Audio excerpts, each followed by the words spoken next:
చలికాలంలో కీళ్ళ నొప్పులు ఎక్కువ కావడం గల ప్రధాన కారణాలు. Hi, this is doctor Ramesh, MS orthopaedic surgeon working at Bhrungi hospitals. Blood circulation తగ్గడం, జాయింట్స్ కి పెయిన్ రిసెప్టార్ సెన్సిటివిటీ ఇంక్రీజ్ అవడం చలికి, అండ్ ఫిజికల్ యాక్టివిటీ తగ్గడం ఈ ముఖ్య కారణాలు. ఈ నొప్పుల నుండి ఎలా ఉపశమనాన్ని పొందొచ్చు? సో హెల్తీ డైట్ తీసుకోవాలి.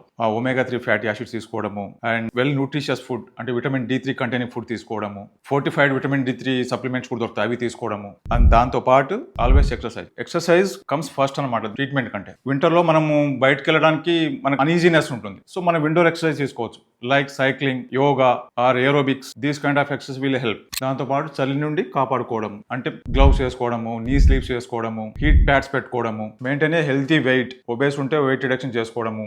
ఒబేసిటీ వల్ల జాయింట్స్ మీద ప్రెషర్ ఇంక్రీజ్ అయ్యి పెయిన్ ఇంక్రీజ్ అయ్యే ఛాన్స్ ఉంటుంది. వెయిట్ రిడక్షన్ చేసుకోవడము. ఇక ఫైనల్ గా మెడికేషన్ మనం డాక్టర్ దగ్గరికి వెళ్ళాల్సి వస్తుంది. ఎప్పుడు ఇక అన్బేరబుల్ పెయిన్, నేను చేయలేను, నా వల్ల కావట్లేదు అనే సిచ్యువేషన్ వస్తే డాక్టర్ దగ్గరికి వెళ్ళి డాక్టర్స్ ప్రిస్క్రైబ్ చేస్తే ఆ మెడిసిన్స్ తీసుకోవాల్సి వస్తుంది.